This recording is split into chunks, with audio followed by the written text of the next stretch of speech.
conversation.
7, 6, 5, 4, 3, 2. Good morning. It's great to see so many participants joining us today virtually. My name is Isabel Becerra, President and CEO of the Coalition of Orange County Community Health Centers. Welcome to the Coalition's Coffee Connections event. Although this is the last one for the year, we are so excited for today's Coffee Connection event, focused on civic engagement for a healthier Orange County. As many of you know, the Coalition of Orange County Community Health Centers is a membership organization that represents the interests of the health centers that serve our community's most vulnerable patients, those who are either uninsured or underinsured and face disproportionate risks due to structural racism and discrimination. For 49 years, the Coalition has engaged in the work of building a healthier Orange County. We believe that for our community to thrive, everyone must have equitable access to quality, affordable health care, regardless of income, ethnicity, or immigration status. As such, raising awareness, providing education and training, mobilizing patients, providers, stakeholders, and community, and facilitating thoughtful and often unforgettable conversations to enable change is integral to the work of the Coalition. With that in mind, our team has put in place the Coffee Connection events, which are designed to unite, connect, educate, and drive action of health center workforce, partners, coalition staff, policymakers, and other stakeholders on key healthcare and public health topics and issues impacting the Orange County communities. Through these events, the Coalition strives to create a platform in which we have a shared understanding and common language, as well as a space for continued collaboration to further drive actions towards a healthier Orange County. I am truly delighted and excited to welcome you all to our Coffee Connections event today, a gathering again where the aroma of freshly brewed coffee mingles with the essence of community and civic responsibility. Presently, our mugs hold not only the robust flavors of our preferred coffee blend, but also the shared commitment to explore a critical topic that directly relates to our community, the importance of civic health and engagement, and the indispensable role that voting plays in facilitating change and making a real impact. In this cozy setting, let us acknowledge that we are more than coffee enthusiasts. We are active participants in the tapestry of Orange County life. Our presence here today signifies a shared belief in the power of community, the impact of civic involvement, and the significance of the choices we make as responsible citizens and/or organizations. As we gather here today, it's essential to recognize the pivotal moment we find ourselves in, especially in Orange County. To start, general voter turnout, the percentage or number of eligible voters who participate in an election by casting their votes. It is a measure of civic engagement and represents the level of public participation in the democratic process. And registered voters, individuals who have completed the necessary requirements to be eligible to vote in an election. For example, between 2016 and 2022, voter registration in Orange County increased by 30,000, with Democratic voters at 37% of the electorate, Republicans at 33%, and 24% at no party preference. Despite this increase, during the 22 midterm elections, Orange County had the lowest turnout since 2014 at 54.7%, a stark contrast to the high levels observed in 2020, 87.3%, 2018, 71%, and 2016, 80%. This decline is particularly significant considering the number of growing registered voters in the county. It is important to highlight that although the difference in turnout between presidential and midterm elections isn't a straightforward comparison, the significant drop does act as a cautionary signal, emphasizing the need for attention to our civic responsibilities. Looking ahead to 2024, Orange County emerges as a focal point in shaping the future, wielding influence at both federal and state levels. On the federal side, the battleground is set with 3 major congressional seats, California Districts 40, 45, and 47. These 3 seats will be fought over in a Congress with only a 9-seat differential. The Orange County congressional seats can change control of the House, which could mean the difference in ensuring critical healthcare related funding versus cuts in healthcare and other programs that mostly affects populations served by community health centers. Zooming in on the state level, the California Senate race is a toss-up between Representative Porter and Representative Schiff. Representative Schiff serves constituents in Northern California, while Representative Porter constituents live in Orange County. Therefore, having a representative from Orange County take the seat can hopefully mean better representation for the needs of Orange County residents. The stakes are high, and our collective participation can tip the scales in shaping California's representation. And finally, on a more local scale, the Board of Supervisors Districts 1 and 3 seats will be up for re-election. District 1's seat is currently held by Supervisor Andrew Doe, and District 3rd seat is currently held by Supervisor Don Wagner. In 2020, Supervisor Don Wagner won his seat with a 7,000 vote difference, and Supervisor Doe was re-elected into a supervisor seat with a vote difference of nearly 7,600. This is important to note because both of these seats are of great significance. The Board of Supervisors are responsible for making decisions that impact the work of entities such as CalOptima Health and the Orange County Healthcare Agency. As such, it is crucial that we elect a representative that cares about healthcare, understands delivery systems such as community health centers, values the impact of partnerships amongst organizations, and one that will make informed and educated decisions that are rooted in public health and anchored in equity. The third district represents approximately 421,000 registered voters across the cities of Orange, Tustin, Villa Park, Yorba Linda, Irvine, and Anaheim, while District 1 represents approximately 381,000 registered voters across the cities of Cypress, Fountain Valley, Huntington Beach, Los Alamitos, La Palma, Seal Beach, Westminster, and some portions of Garden Grove, and the unincorporated communities of Midway City and Rossmore. This data continues to demonstrate the impact each vote can have on our local governance and the importance of increasing turnout to ensure the best candidate is elected. With that, as we sip our coffee and engage in conversations today, let these statistics be a call to action. Our votes, our voices, our stories, and our shared commitment to civic responsibility can rewrite the narrative of Orange County civic health. Let's embark on this journey together, ensuring that our community remains at the forefront of positive change.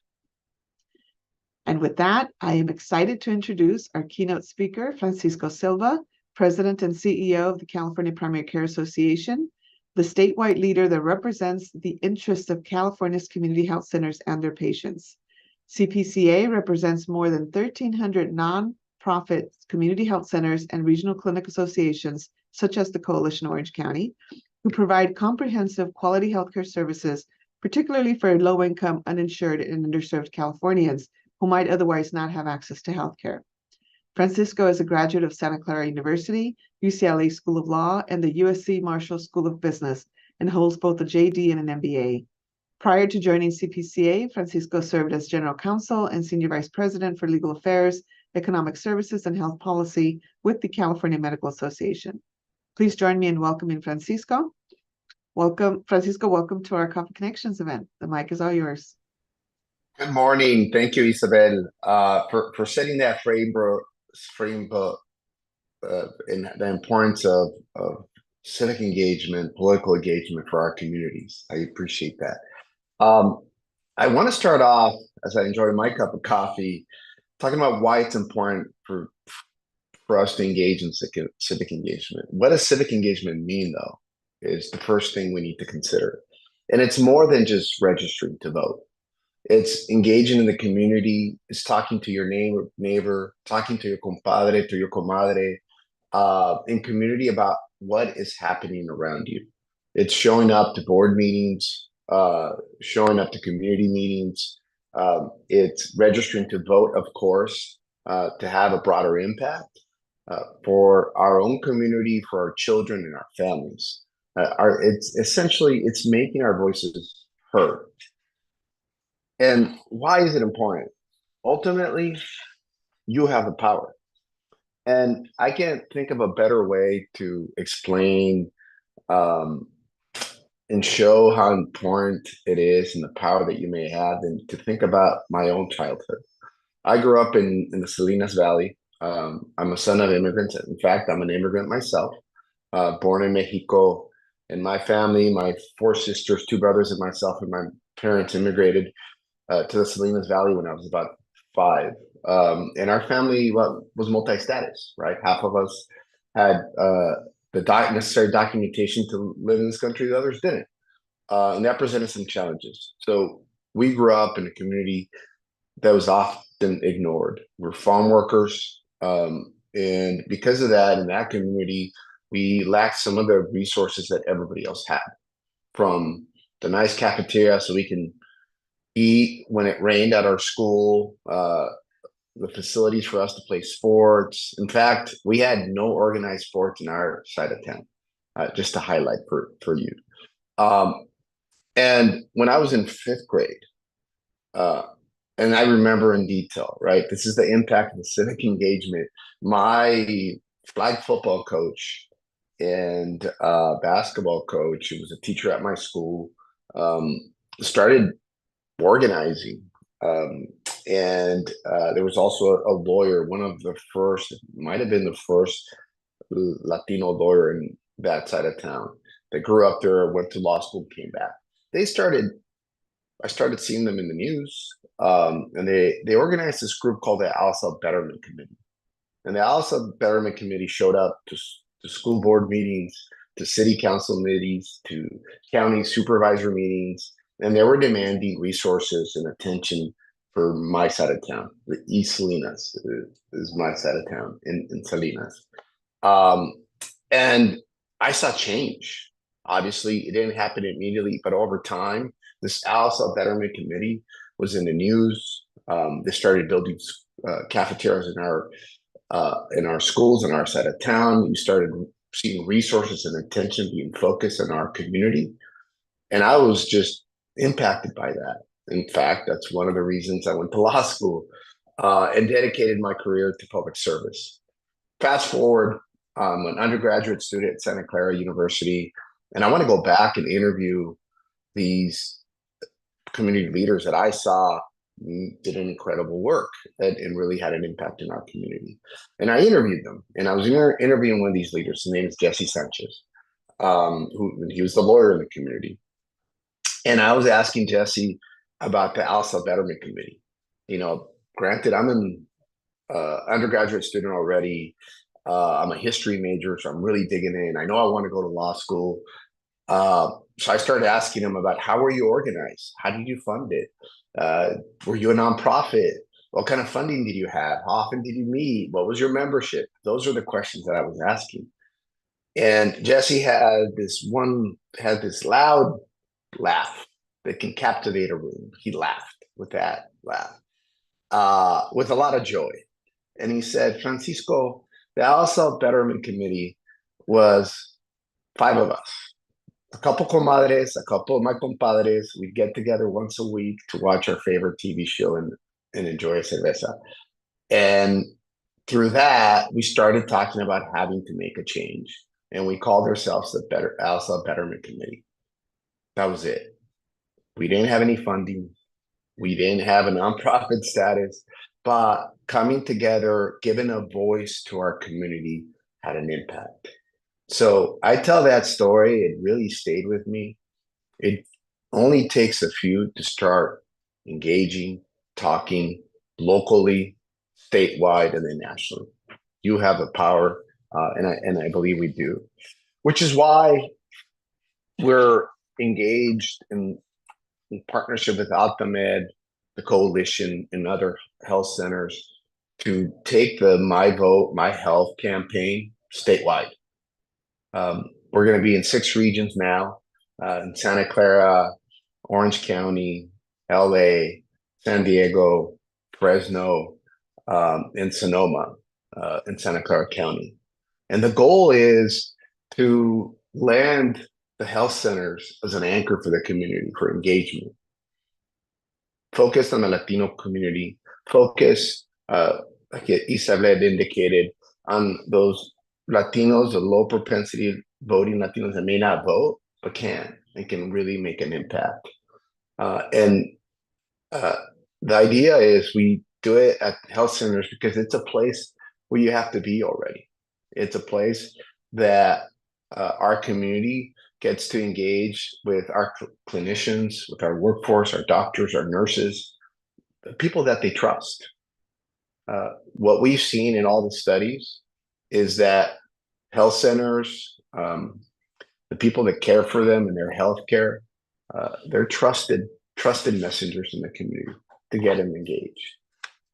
And now, something to think about is what's at stake in these elections. Why? Why does that matter?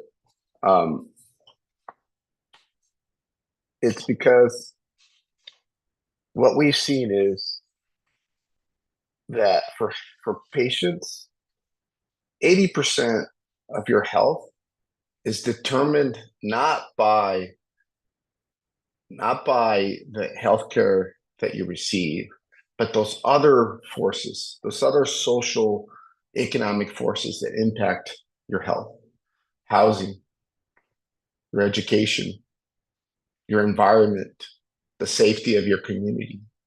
All these factors matter. And to address your healthcare, it's more than just providing medical care. It's also impacting those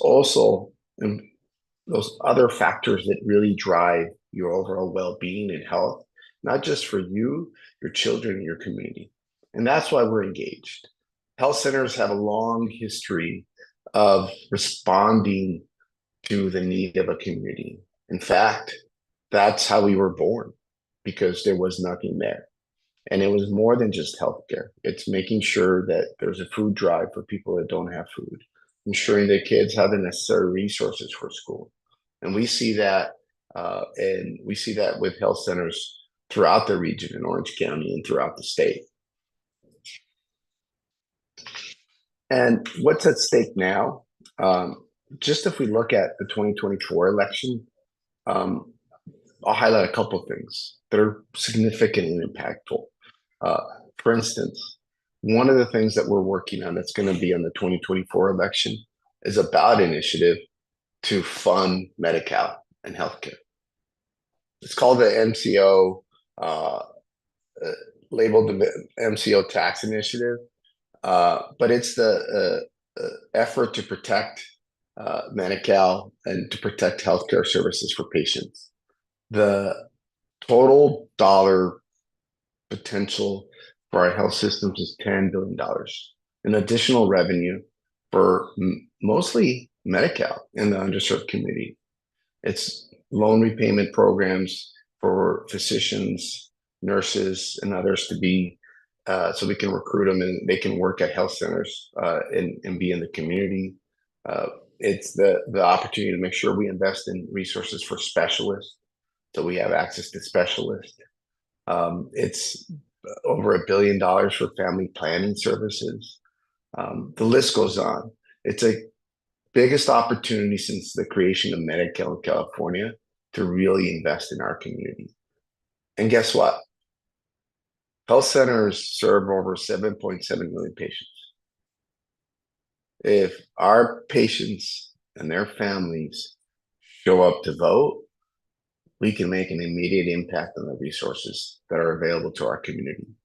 And since health centers provide more than just immediate care in the community, it's addressing those other drivers of healthcare, ensuring that people have the social services that they need. And that's just one example. And like Isabel indicated, there are other monumental and significant opportunities to really impact our well-being and health of our communities. There's the California representative to the U.S. Senate that's up for election with somebody from Orange County, an opportunity to elect somebody from Orange County. But ultimately, who best represents our community? Who best represents the opportunity to be heard? And we have already seen the tremendous impact of Orange County and the shift with your engagement on the elected officials. And we've seen that in the last election, the election before that. So the opportunity is great. And then locally, what we've seen throughout the country, but also in California, certain efforts to push down voter engagement, certain efforts to tell teachers what they can teach and can't teach their kids. And part of it is an effort to block the ability to teach about your own history, our own history. So engagement's critical at all levels. And there's also efforts to engage politics into our care, from abortion services to family planning and beyond. So engagement's critical. We think that health centers, our patients, our clinicians, our workforce are key messengers, and we're prepared to engage because too much is at stake. Thank you.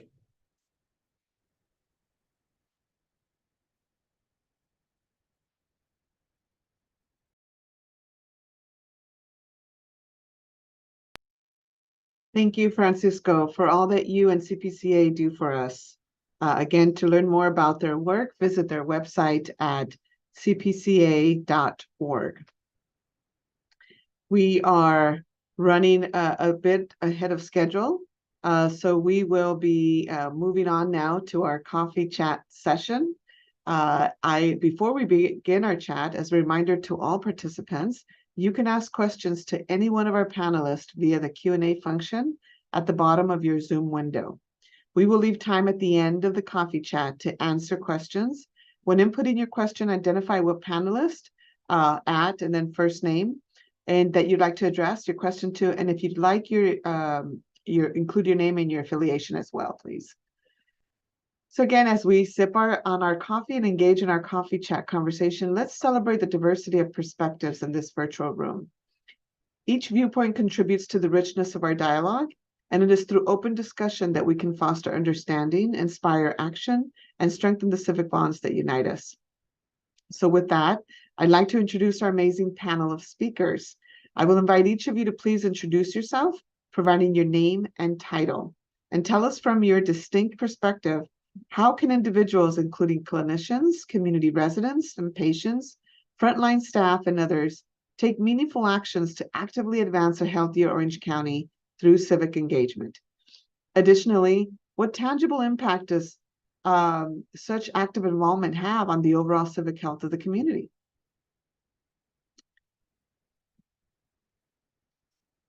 So the first question is for Lucy. I'm sorry.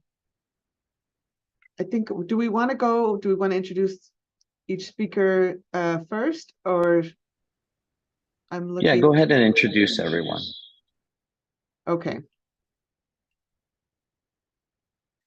Okay, so I don't see you on the screen, so I'm going to first go for Dr. Jay Lee. Can you please introduce yourself? Hi, good morning. My name is Dr. Jay Lee. I'm a family physician. I see patients at KCS Health here in Orange County. And I'll say that I'm, like most humans, I'm multi-layered. So in addition to being a family physician at the local FQHC, I'm also the medical director for what's called a clinically integrated network. We serve 350,000 Medi-Cal recipients, mostly Medi-Cal recipients in 3 different counties at 9 different health centers. And then I'm also a past president of the California Academy of Family Physicians. So there's sort of the local, the regional, and let's just say statewide sort of perspective that I'm happy to bring. I've been practicing, this is the beginning of my 3rd decade. It's sort of crazy to think of that, but we've seen lots of changes over that period of time. I think we're in a really interesting period of time where we're beginning to see many more people with a card to be seen for their health, and are discovering the great work that's being done at community health centers. And so the movement, is alive and well, and happy to be here. So thanks so much for the opportunity. Thank you, Dr. Lee. And so now I can see you on screen, so I'll go in order of that. So America Bracho with Latino Health Access. Good morning. Thank you so much for the invitation and the opportunity to share with you some ideas and actually learn from all of you. I am the Executive Director of Latino Health Access, which serves all Orange County and is based in Santa Ana. And related to your question, Isabel, I love to think in this idea that is not mine, but is just a public domain, that the power of one exists. That as one, you can, in the context of this conversation, you can vote. I can vote. I can organize. I can lend my voice. I can amplify the voice of others. I can advocate. I can get information that I can share. I can open spaces in my own organization for people to participate. And then the complement to this idea of public domain is then the power of many. And in that regard, then we can be also part of that power, the power of many, the power of coalitions, the power of communities, the power of the power that has shown throughout the world how change happens when we are determined to make it happen. And that is super important and is very tangible what can happen with that participation. And I don't know if you want us to go into the tangible outcomes of that, or that will come in later on in terms of civic health. Yeah, that'll come on later on. Thank you so much, America. Happy to have you here. And I'm going to go on to Lisette Escobedo with Altamed. Thank you, Isabel. It's a pleasure to be here this morning. Lisette Escobedo, Associate Vice President of Civic Engagement Advocacy at Altamed. I oversee all of our government affairs and civic engagement work effort at Altamed. I will share that my journey into healthcare has been an interesting one, because I actually started off with civic engagement. I've been doing civic engagement work for about 20 years now. But I landed in civic engagement because of the challenges my parents had with accessing healthcare, accessing services. My parents are both immigrants from Mexico. My father had a second-grade education when he got to this country. And so, as most of you know, as sons and daughters of immigrants, you do all the things for them. So at 10 years old, you're filling out forms, you're representing them at county offices, you're looking at, talking to lawyers for them, right? All the things. And so I had to experience kind of head on what it was like to engage in services, access to services and institutions from the immigrant perspective. And I became very aware that many of the institutions and processes and systems and operations by which our government functions are not accessible to most of our communities.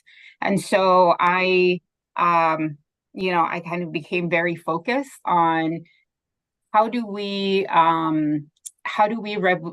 create change in these institutions, county, state offices, federal offices. How do we get elected officials that actually listen to our concerns and represent us? And then how do we really look at access to healthcare in a way that's accessible to everyone, no matter what language you speak or where you come from? And so for 20 years, right, I focused on making sure people were becoming citizens by running national campaigns on the process. I focused on registering Latino voters across 6 different states, focused on turning out Latino voters, and then every decennial census since 2020, running national campaigns to make sure that Latinos were properly counted and that we received the resources and representation that we deserved. And so, all of these things, even though not directly connected to healthcare in some ways, are indirectly connected. Why? Because through these processes, we get representation, we get leadership, we get access to resources through the census, right, with the numbers. But then also, every election, we elect leaders based on what they present to us as their priorities. Do they have our best interest in mind? Is healthcare something that they're going to address? all of these leaders have the opportunity to vote on budgets. They have the opportunity to propose and pass legislation that affect funding directly, right, to healthcare services and other programs. And they have the opportunity, again, to represent us on all the other issues. So I realize that in order to change really any system, to change society, to change the way that our communities have access to anything in this country, we must try to really create transformational change. And so we can address healthcare directly, right, as folks come and seek services at UltiMed, but then we can create this transformational change by ensuring that everyone is checking on their civic health, make sure that they know who their electeds are, that they're voting every election up and down the ballot. Because that's the real way that we're going to create power in our communities and make sure that our communities are not invisible to elected officials, make sure that elected officials understand that we will fight for access to their health care, and do this in a sustainable long-term approach. And so that is why I was brought on board to UltiMed 2.5 years ago. And so since then, we've not only launched our My Vote My Health effort, but we've expanded it, we've refined it, and really tried to create a model that would be accessible to all community health centers. And the last piece I will say, just for folks to think about, is that in my civic engagement role, study after study, research after research that we did, focus groups, etc., always identified doctors, nurses, and teachers as some of the most trusted messengers in Latino communities to convey a civic engagement message. So this is a critical piece, and you are a critical piece of this puzzle that we're going to talk about today. Thank you, Isabel. Thank you. And last but not least, we have Lucy Herrera.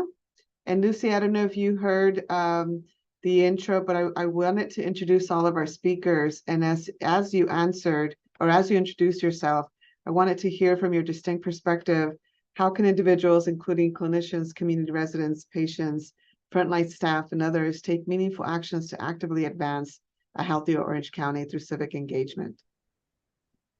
Hello, everyone. So my name is Lucy Herrera, and I am a patient of UltiMed, and I'm also a board member.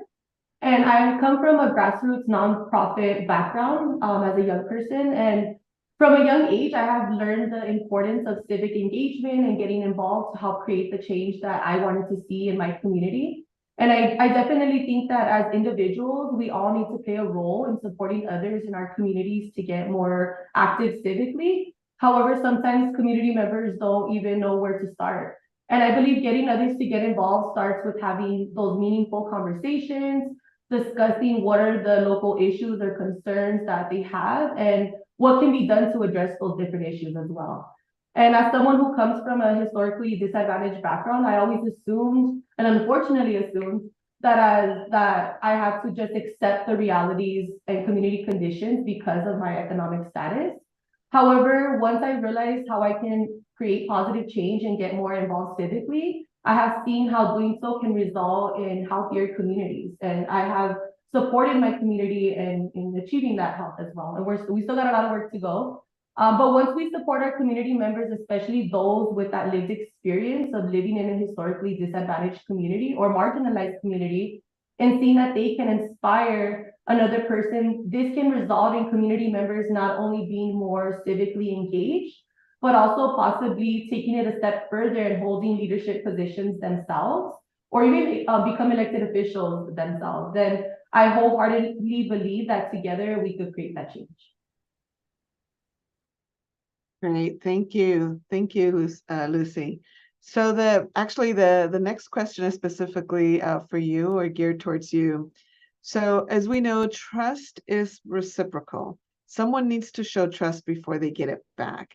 We have experienced that trust within our communities begins with humility and vulnerability. And together this can help us close the gaps and disparities in a community. As we consider the goal of empowering people to vote for change, how might trusted systems, health delivery systems, community-based organizations, etc., provide accessible tools that simplify the voting process and encourage active participation? Thank you, Isabel. I think that that's a great question. And I definitely agree that building trust is an integral component of closing the gaps in disparities of our communities. And it only happens if we take the time to really listen to what our community members want and need. I think historically, disadvantaged communities have had a history of others deciding for them of like what's best for them. And this has resulted in their needs not being met. And I believe having trusted systems like community-based organizations and community health centers support and demystifying a lot of those stigmas that make getting, civically engaged less scary is very, very important. Having trusted folks inform you of how and where to vote can be the deciding factor if someone decides to vote or not. I believe that Ultimate supports ensuring accessible access to voter registration, safe, secure, diverse voting options, overall efforts that decrease the barriers to participation.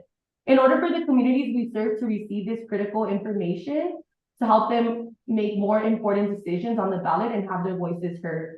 So a little bit of background about myself. So I grew up in public housing in Ramona Gardens, which is a community based in Boyle Heights, the East LA area, if you're not too familiar.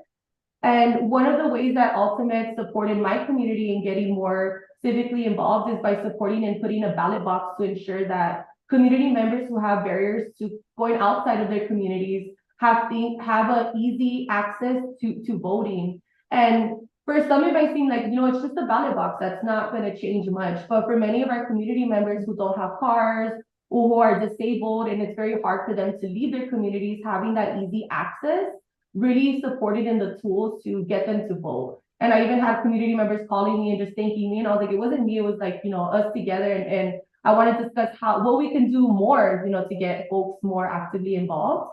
And I think other strategies that we can do is have community town halls and candidate forums that inform community members on various ballot measures, give them information about different candidates, to make that information more accessible and easy to access and address the needs of community members.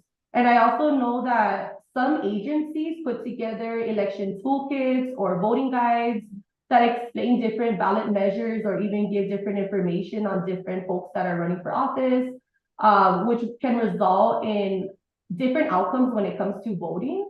I also believe that sharing the stats of how many folks vote in certain communities is a great way to empower community members to change that and help organize other community members to get more involved.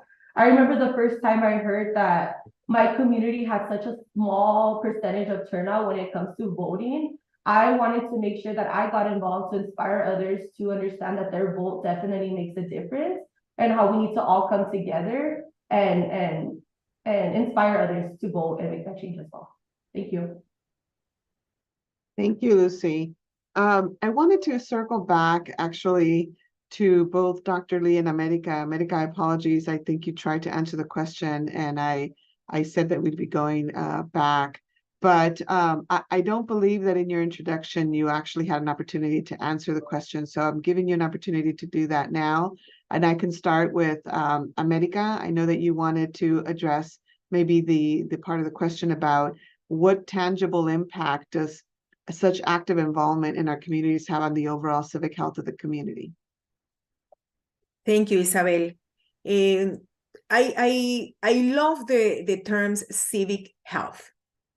I do think that health is also about our civic engagement, and that civic health is connected with our constitutional rights, but is also connected to our human rights.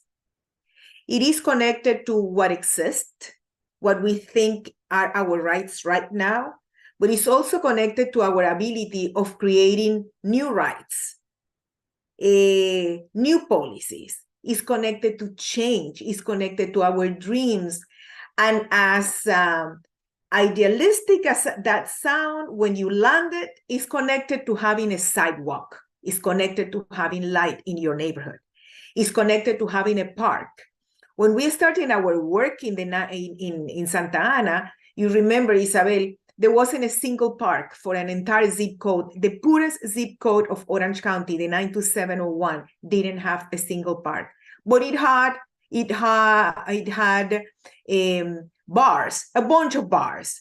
And the city council was very fast in approving the alcohol outlets for the 92701 and the parks for another zip code.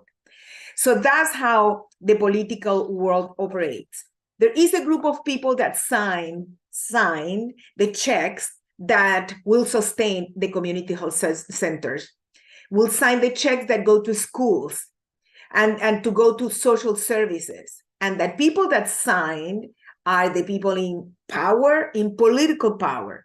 But civic engagement and civic health allow us to practice our civil power, to understand that power and to actually force and it's forcing because it's a power play, those people in political power and policymakers to hear us and hopefully follow the desires of the people.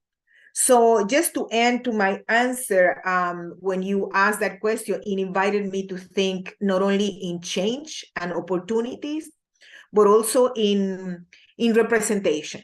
In representation, I mean, it is about you representing yourself. It's about your physicians representing what they see as their truth, what they see as the rights of the people, the nurses, the medical assistants, the people in administration, your own families, the families of your patients. Your patients is to say to your patients, you have a voice and we can do this together and you can use your voice for the benefit of yourself, your family, and your community. Thank you so much, America. Thank you. And Dr. Lee, from the physician perspective, do you want to chime in on that?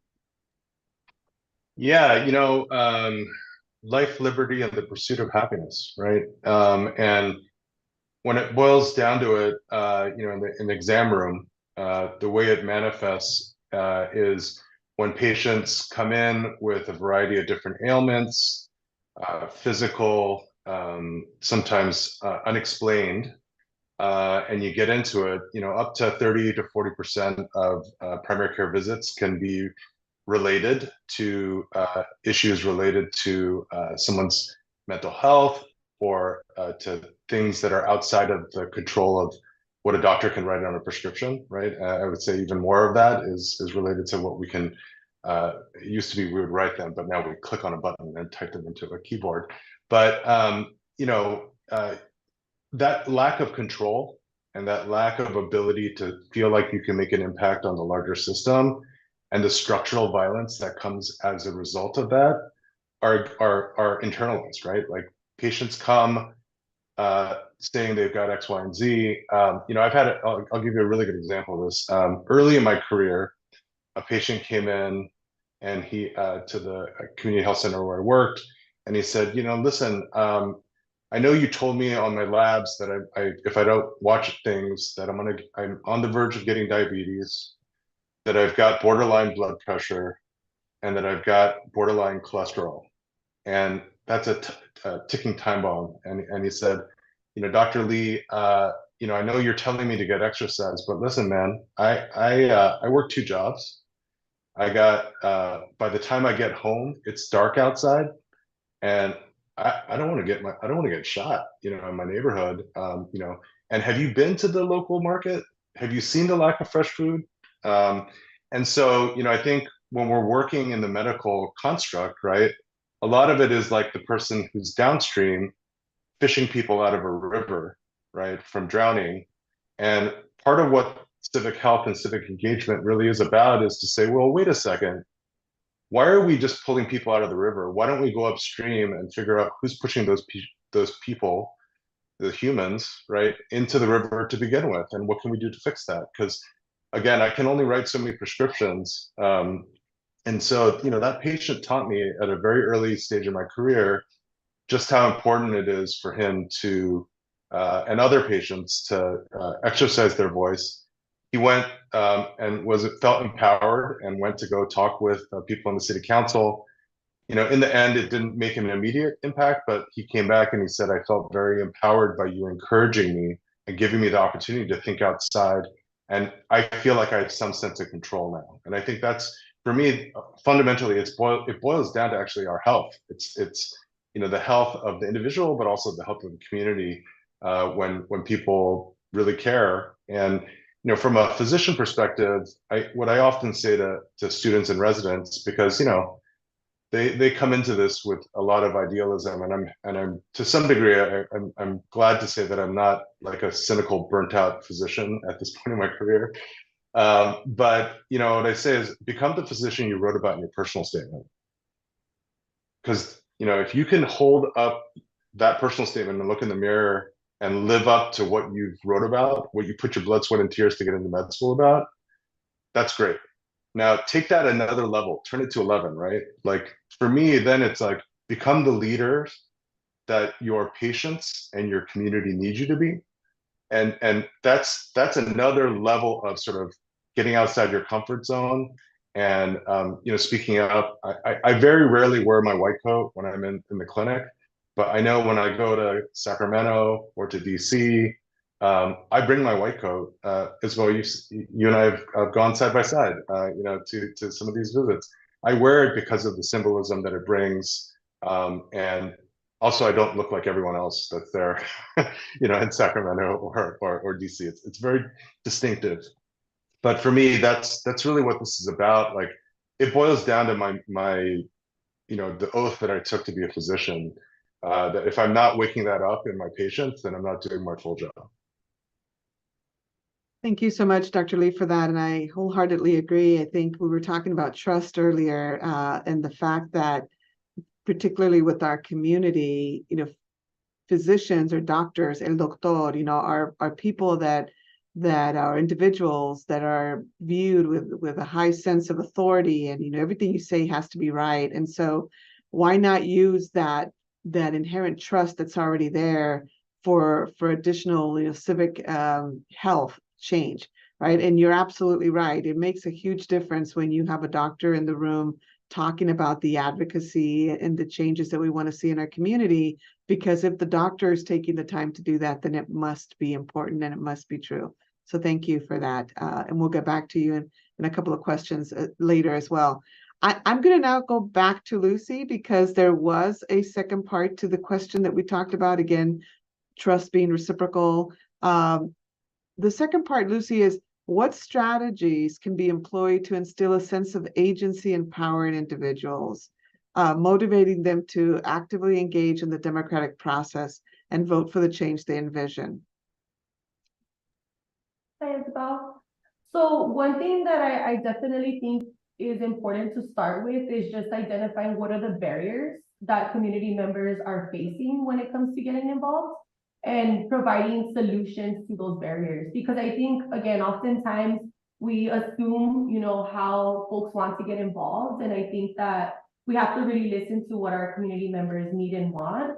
And one of the ways I think it's really important is by having different community events.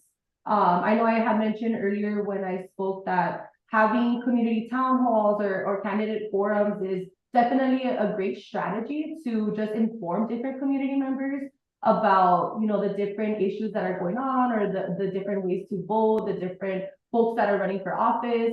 And I feel like folks just like to come together in community and break bread, like they love different events. So I love events myself. So I always think that that's a great strategy to getting more folks involved. And I also think that establishing ways for community members just to ask those questions and speak with their folks is also very important. Thank you. Thank you. Thank you, Lucy. Okay, the following question is for Dr. Lee and Lisette. I'll ask Lisette to go first. Traditionally, community health centers have not actively focused on building capabilities around civic engagement and or integrated civic health initiatives into their operations. Given where we are today, both at the local, state, and federal level, and the imperative of no quality without equity, from your perspective, why is it even more pivotal today to recognize why community health centers should actively participate in these areas?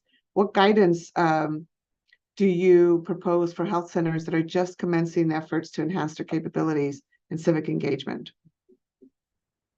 So a couple of things. I know what I constantly hear at Ultimate is the concept, and everyone I'm sure, right, is the concept of whole person health, right? How do we, figure out what are the specialty needs, right, for a patient? How do we get them completely healthy? And so when you track, and Dr. Lee talked a little bit about this, right? When you track all of the needs that patient has, if you look at where those roots lie, it'll be tracked directly back to government agencies and to funding, right? If we don't, if this, the patient might not have access to, might have access to Medicare, but not Medi-Cal for these and these reasons, right? That have to do with who qualifies. A lot of that has to do with the budget allocations to Medi-Cal, right? And who's going to move forward in the legislature, what are the qualifications, or what are the adjustments to qualifications? How is the governor deciding on the budget? So every time that you look at a patient, it's important to do that mapping of like where lies the issue and where can the changes be made.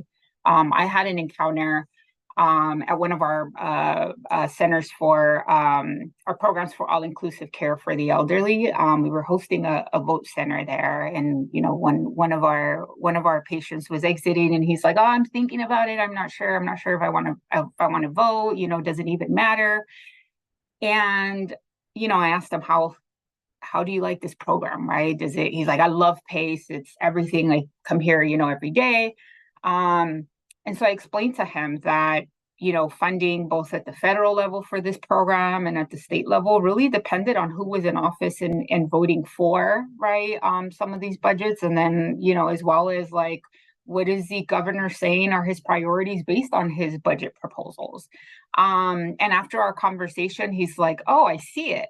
I definitely have to go vote," right? And so it's really important to make those connections. I always tell folks, politics and government is not a spectator sport.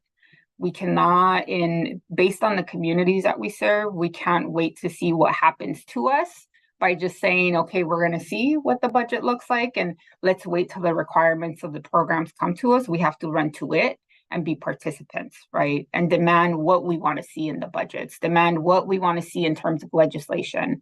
And so when, and this is pivotal now more than ever, right? We're in a deficit at the state level, right? So the governor is really going to have to prioritize what his budget priorities are for next year. We are in some cases at the county and state levels, folks are making decisions that are more based on kind of ideological kind of politics and don't really benefit our communities, right?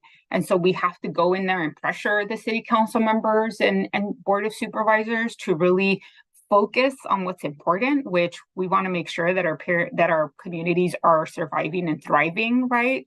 All the identity politics, right, don't come in play in terms of, can you wave a flag or do you need voter ID to vote, right? Which is actually up for election in the city of Huntington Beach in Orange County. And so it's really important that we play that role in really having them focus on what are the priorities. And right now it's more important than ever because we're going to be voting, folks are going to be voting up and down the ballot. You have city races and measures. You have county races that are critical. You have state races that are really important because these folks will vote on key funding measures. You have a state ballot measure that Francisco talked about that will be critical to the funding of community health centers and the services that we provide. And then at the federal level, Orange County has the opportunity to sway the majorities in Congress. In essence, like, whether something gets passed at the federal level that will probably directly impact community health centers and our programs will depend on the balance of those who has the majority, right? And so this is why it's critical, and we can't be spectators to that. We have to be participants, and at the end of the day, we have to be able to say, as a community health center and as a representative of the folks that we serve, we did something about it. That's always kind of been my motto since, for 20 years now doing this work, even when things might turn out, not how we expected on budget issues or whatnot, we did something. And that's a critical piece. I think the other important piece to keep in mind is when we talk about the FQHC designation, right, there's certain qualifiers that are there in terms of social vulnerability index, the populations that we're serving. In essence, we are serving the most underserved, under-resourced, underfunded communities in the country, right? And in the state, obviously, and in your counties. When you do an overlay, and we actually did this mapping exercise at AltaMed of where do these communities fall in terms of electoral participation, voter registration rates, and then participation in the census, they tend to be amongst the most undercounted every census, which means losing out on millions of dollars on resources for different federal programs. They tend to be folks who often participate at lower levels than kind of your higher income, right, communities. And so when you talk about kind of this over time, you know, over many, many years, these communities become often ignored. And so who we serve and where even our staff come from are these communities. And so if we don't create this culture of civic participation and this need for transformational change across election cycle after election cycle, across census after census, then we will never have the opportunity to really have these communities be seen, heard, represented, and get the access to healthcare that they need, because it all comes down to that, right? So I hope that I connected all the, you know, why is politics important, or I don't really do politics. We can't be spectators to that, right? And then the other piece that you asked about, Isabel, was how can folks get started? When we present our AltaMed model, and I know we're going to present it later, or my Vote My Health integrated model, is a little bit scary because we do all the things, right? We've been doing this since 2018, and you know, we kind of have a formula down on how we engage our physicians, et cetera, and it can be overwhelming. And so what I would encourage folks to do is, as you consider the model and all the different details to it, is to really think about, like, what is the one thing or the two things that I can do in my community health center to integrate this work? You don't have to pull together a multi-tiered program, right, for this election. It's really, how can you do the one thing to have some sort of impact, right? Start small, develop it, focus group your staff as you're engaging them in this process, identify champions, right? And it's okay to start small. The other piece is making sure that you are engaging your executive leaders. And I always say, you know, it is super helpful at AltaMed that our CEO comes from the Chicano rights movement, and really his this has been civic engagement has been kind of at the core of the mission, right, of the organization because of that. And it really takes that, like, getting the leader champion to make sure that the entirety of your organization really understands the power and the effort, the power that comes with this work. And sometimes it's, you know, maybe you're not the executive at the CHC, but you understand the critical piece that this plays. So then take it up, right, to executive leaders and explain to them why this is important to you, identify champions, right? But you don't have to go all the way in initially. You can start small, celebrate the small wins, and engage your executive leaders in reminding them why this work is important would be my advice from the perspective of our implemented work. And I think hopefully I covered all your questions, Isabel. Let me know if I missed anything. You did. Thank you. Okay, Dr. Lee. Yeah, I'll take the baton, or the flame, let's call it, and talk about three things. One is Voltaire. The second is equity and its relationship to health, and then the third is around it's Hamilton. So Voltaire is don't let the perfect be the enemy of the good. And so as you start these programs at your health center or at your CDO or whatever organization you work for, don't get hung up on being perfect, right? I mean, straight up, 20 years ago, post-call from the ICU shift, I drove to Norwalk. I think that's where the recorder registrar's office is. and got connected with Dean Logan at the LA Registrar's Office. And I mean, this is a long time ago. So I left with boxes of voter registration forms, and we just straight up just set them up. And every time someone would come in for a physical, you know, we'd hand them a form and say, you know, if you're eligible to vote, please register. And it became kind of like a standard question. So it wasn't like a big deal. Like we just kind of went with it. Later on, we got our hands slapped a little bit because the hospital wanted us to run it by them before we did any of this stuff, because they didn't want us to be like overtly political. But I was like, this isn't political. This is civic health, right? This is civic engagement. You know, they eventually stopped slapping my hand, and I think we were okay. So don't let the perfect be the enemy of the good. Equity is health, and I'll say two things about this. One is equity doesn't happen by accident. It happens because people have been intentionally working towards it. And on the same token, equity, when you see equitable distribution of resources across various economic tiers of a society, you actually do get better health. There's a public health index that looks at equity, and the closer you get to one, meaning the closer you get to sort of equitable distribution of resources, people are more healthy, people are more connected. So there's definitely data to show that. And because equity doesn't happen by accident, you know, and I could tell you stories of me being in meetings where I looked around and I was the only person of color, right? Or I was the only young person, right? And you know, diversity happens in many different ways, but there are a lot of C-suites that lack that diversity, right, across the country.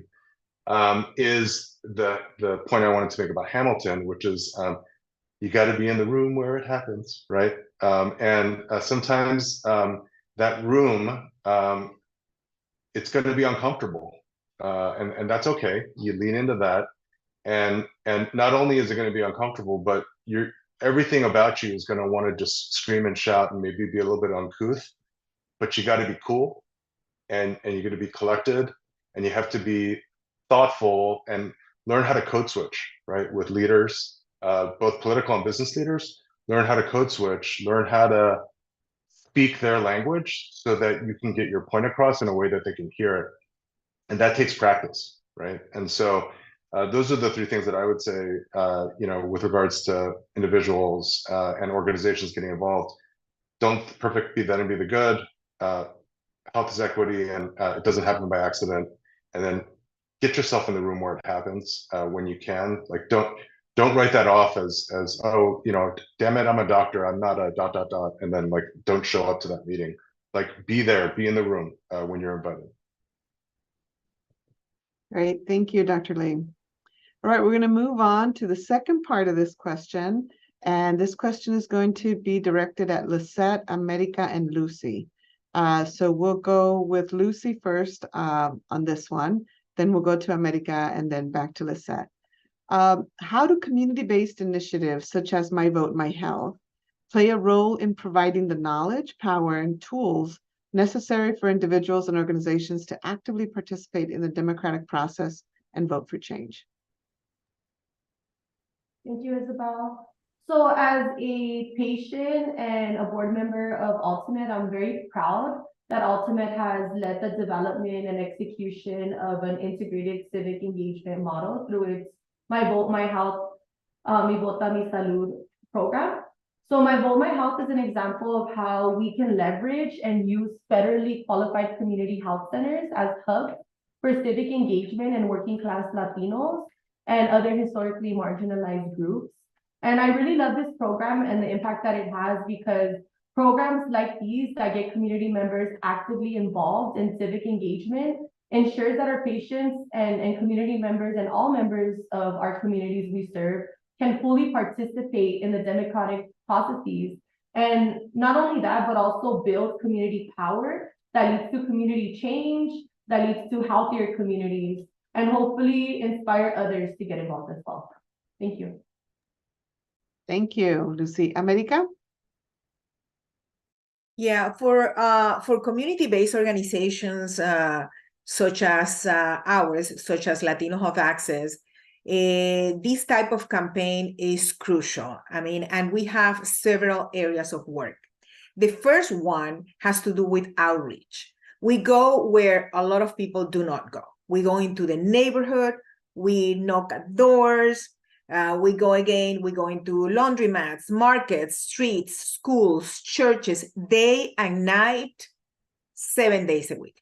And we talk to people one-on-one and in presentations.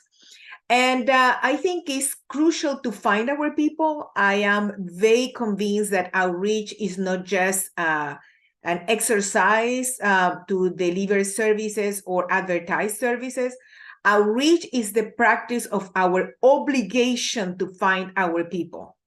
Without our people, there is no change. So it is in our best interest to find the people. And I always think in the community health centers, I mean, our people go to your places for care, and you have an incredible opportunity to connect. Within our community-based organizations, we do outreach. We train community workers, not only from our organization, but from other organizations, so they can incorporate the voting message in everything we do. We do voter education, and we have learned that voter education is also about meaning. That people do not understand this whole thing about it's important to vote. Sometimes we come from countries and places where the vote is not respected. And there are dynamics that pretty much created some level of trauma in the civic health piece. So we have to defend that, engage in conversations about participation and voting with meaning. And it has taken a while, but in our conversations, we talk about your right to housing and voting, rent control and voting. I mean, what is the meaning for you? What is important for you? Whether it is, salaries, benefits at work. I mean, everything is related to this. And then people start participating little by little. I know we will talk about this later on in the panel, but there has to be ongoing. This only one time leave people with a flavor that they are being used. Well, if it is ongoing, people know, people are with you, they go to city council, they go to different places, they read documents with you. So the relevance of vote when we do voter education. We also do voter education regarding candidates without being partisan, who is who. And we do debates, and we do interviews, we do a lot of Facebook Live, all of that. And then we do voter mobilization. We start telling people, this is the day, and then we do a lot of phone call and canvassing. And I remember that the last time we even did the taco vote night. I mean, just come with your little sticker that you voted and enjoy some tacos at our organization. And because we do believe also in joy and celebration. So there are many things that community-based organizations can do. And I just want to end by saying that it's not about the outside only, because we have more than 100 employees, and we want our employees to also vote and be educated. And sometimes we work so much with the people outside that we forget that we need a lot of education inside. Perfect. Thank you, America. And now we move on to Lisette. Yeah, so did all right on everything that America mentioned and Lucy mentioned. Something to keep in mind that we consistently hear in our communities is the process is confusing and it's scary, right? If it's scary for me when I open up my ballot that's pages and pages long, and I see seats for judges and I don't know who they are, seat 112, right? It's daunting for our community. And so it's really important to understand that we play a critical piece in providing the information, education, and also the ability to combat disinformation, which is becoming very prevalent in our communities. We saw this since the 2020 elections. We can be that connector to that information. And so campaigns like My Vote, My Health, and we run the program year long, are critical in providing that trusted source of information. That's one piece, but also providing it where community is at. And I don't just mean that in the physical aspect, in terms of, when they come into any of our sites, that they can visibly see. We usually have posters up with the election dates, and we'll have like postcards available. So as folks are waiting to get called in, they're kind of reading information. We actually partnered with the League of Women Voters during 2022 to produce a nonpartisan just voter guide on what's on the ballot. And we made all of those available at the waiting area so that folks can, in both English and Spanish, so that folks can read it as they walked in. That's one piece, but meeting community where they're at is also a piece of cultural relevance. Like America talked about, it's talking to them in terms that they understand, and understanding that when you say, hey, elections are super important, they're on this date, folks are like, I'm working, I don't get off till 8, or I don't have babysitting to drive to a polling location. And so we have to give them the information of all the options available to them to vote by mail, to drop off, to do it in person early at a vote center. We actually we've hosted in the past about 14 vote centers at our clinic sites, so that as folks are leaving their appointments, they can just get their voting done with and go on home. And then it's understanding that to message that as well, right? It's providing accessibility to the process as well. This is why we host a lot of our vote centers.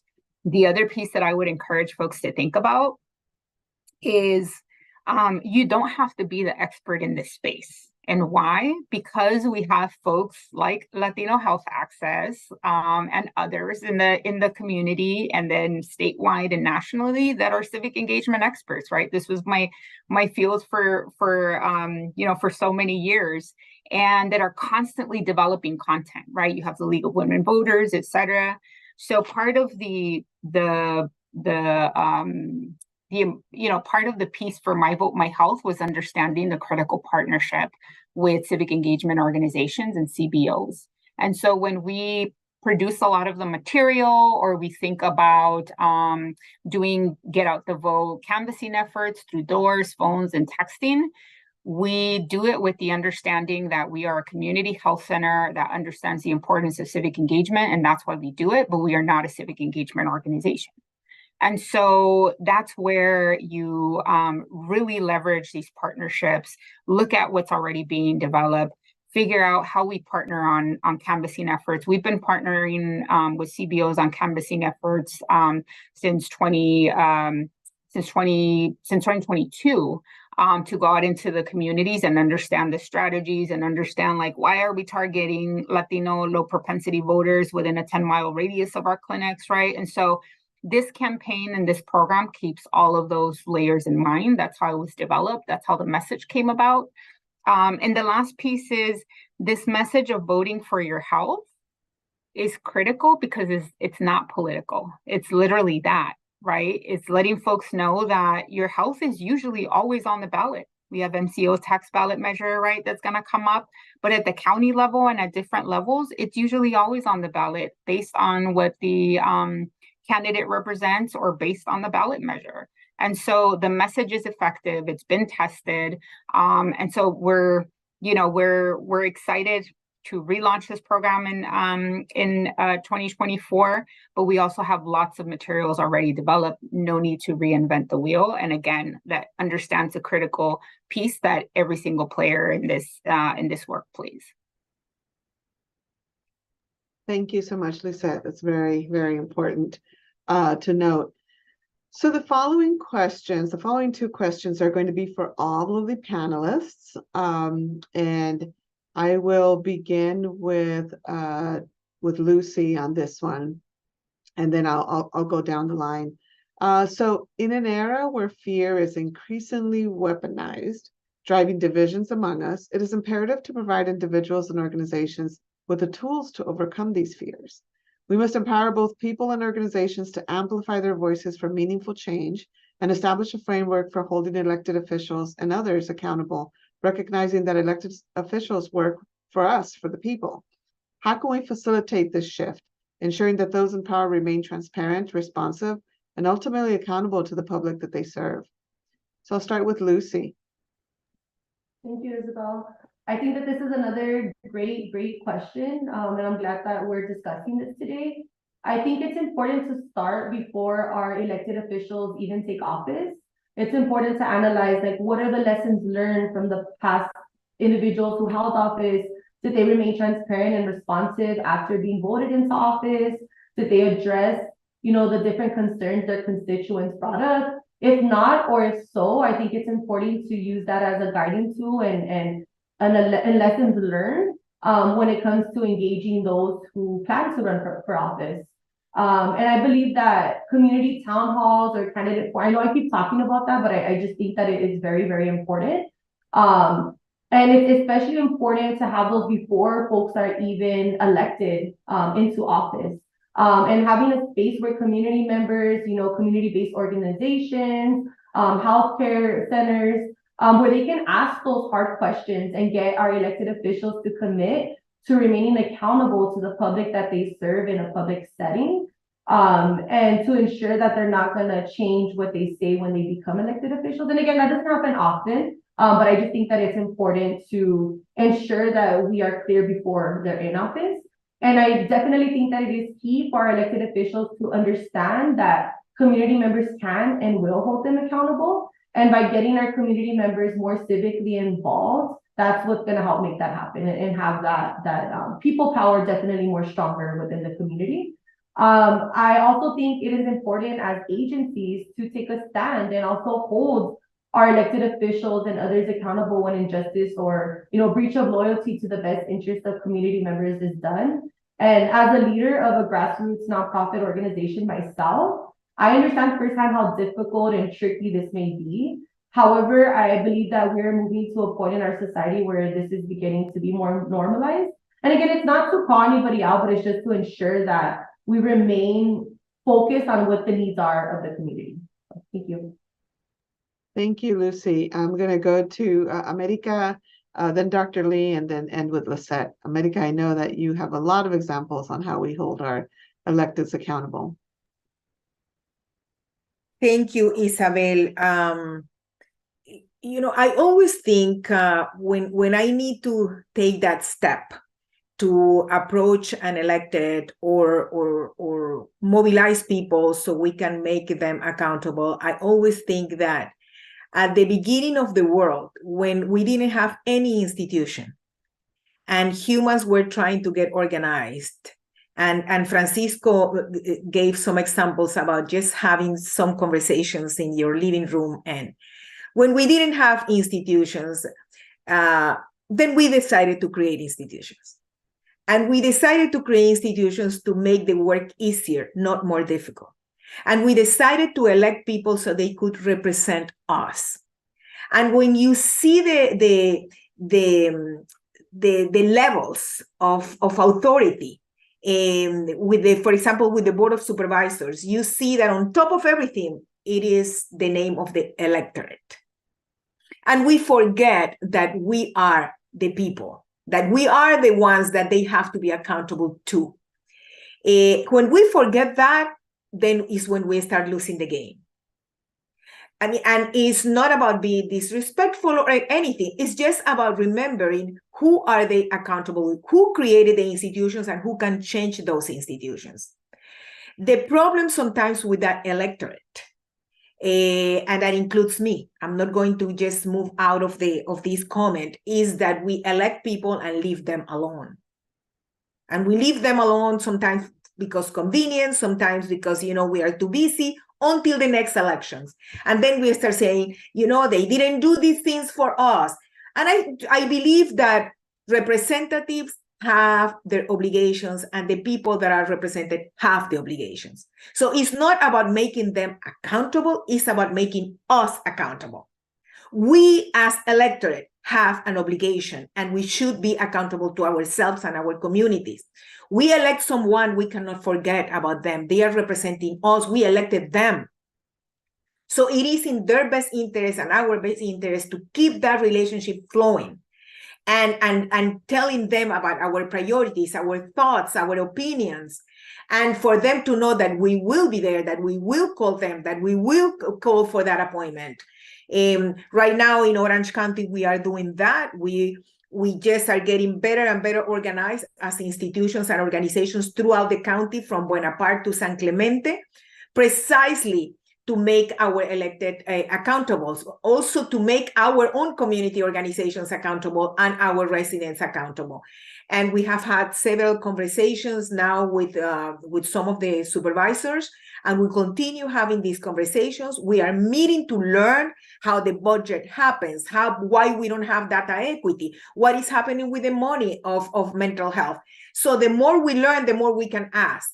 This is about, like they say, responsible. Is responsibility and in all sectors, and we have the obligation of making them accountable. We pay their salary. They work on institutions that we pay. They represent us, and they hold the pen that will sign the check that will make possible for our communities to do better. Awesome. Thank you, America. Okay, Dr. Lee. Yeah, we the people, right? And I think I'll tie this back to sort of health, because I think one thing that's emerged, particularly as we're on this side of the gravitational pull of the pandemic, has been how dangerous for health isolation and loneliness can be.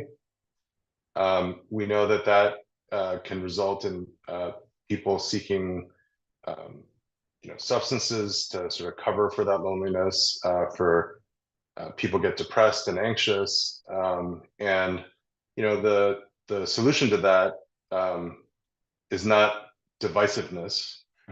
The solution to that is togetherness and connectedness. And I think in this world that we live in, where people get all worked up over comments on a social media platform, right? Where we're not actually talking at each other, we're yelling at each other.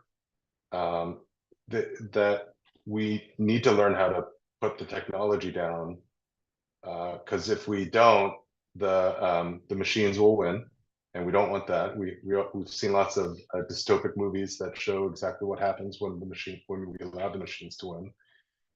So how do we do that? Well, I think, as America brought up, it is about getting off our couches and going and finding others and connecting with them and exchanging ideas and being open to different points of view and being open to different ways to approach problem solving, because none of us has the right answer. I used to say, when I would teach residents, together you all make an amazing physician.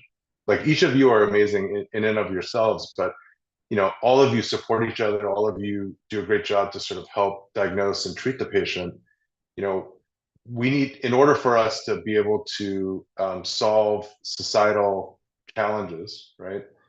It's going to require all of us to provide that input so that we can get to that. And I'll say, the first time I went to go and speak with an elected, I was super nervous. I was like, because for whatever reason in my head, I'd like put them on a pedestal, and maybe they were deserving of that. I don't know, but like, someone quietly whispered to me, and they're like, "Dr. Lee, that's very selfish of you to be nervous. Let me remind you why you're here. You're here for your patients and the community that you serve." And I was like, "Oh, dang, you're calling me selfish, right?" I didn't feel good. That stung a little bit. And I said, "Okay, well, I'm going to buckle up and get here and speak my mind and tell the story." And I was still nervous. But what you realize over time is that, there is a cycle, right? People stay in office and then they term out. And then there's another group that comes in, and they're maybe less prepared to understand the issues. And as you build those relationships and you build that connectedness, in much the same way I do as a physician, right? Like, I'm not there to provide a transactional sort of experience for the patient. I mean, sometimes they come in and they're like, "I want X," and I'm like, "Well, why do you want X?" And they're like, "Well, I just want X." And I'm like, "Okay, well, let me understand like where you're coming from with this, right? Like, my job is not to just write a prescription for somebody. My job is to understand who they are as a person and sort of to help optimize their health." And much in that same vein, it's sort of developing that culture of connectedness with and relationship with people that are in elected office, not for self-gain, but really for that opportunity to be able to pick up the phone or text or walk into the office and just say like, hey, I was nowhere near your neighborhood, but I thought I'd come by and say hello. That way, you can then begin to build that momentum, because it's not just a one-off, like you go and you say something and then you feel good about it, like, great, good for you, as my mom would say, right? But where the way you truly make a difference over time is by building that relationship, and it's good for all of our health to be connected in that way. Thank you so much, Dr. Lane. And then we'll end this question with Lisette. Well, I'll provide my perspective both from, the lens of what we do at AltaMed, but also from the lens of having worked for the National Association of Latino Elected and Appointed Officials for quite some time. The one thing I will say is, I think there's always this notion that elected officials kind of go into office knowing everything, right? They get elected and automatically like they're healthcare policy experts, right? That doesn't happen, right? They're human. And so the one thing that I will say is that it's really, really important to make sure that we're meeting with these elected officials as soon as they get into office to remind them what are the priority healthcare issues. And in many cases, you'll find that your community health center might end up serving as like their healthcare policy expert, right? So you'll have the ear.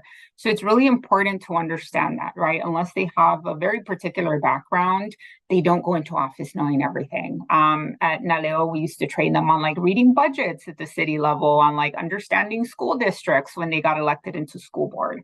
A lot of folks who get elected from an activist background, right, which has been a kind of a really awesome shift to see over the past couple of years come in that way. And so there are institutions like Naleo that provide them those tools, but they need folks like us to also be in conversations with them about healthcare, right?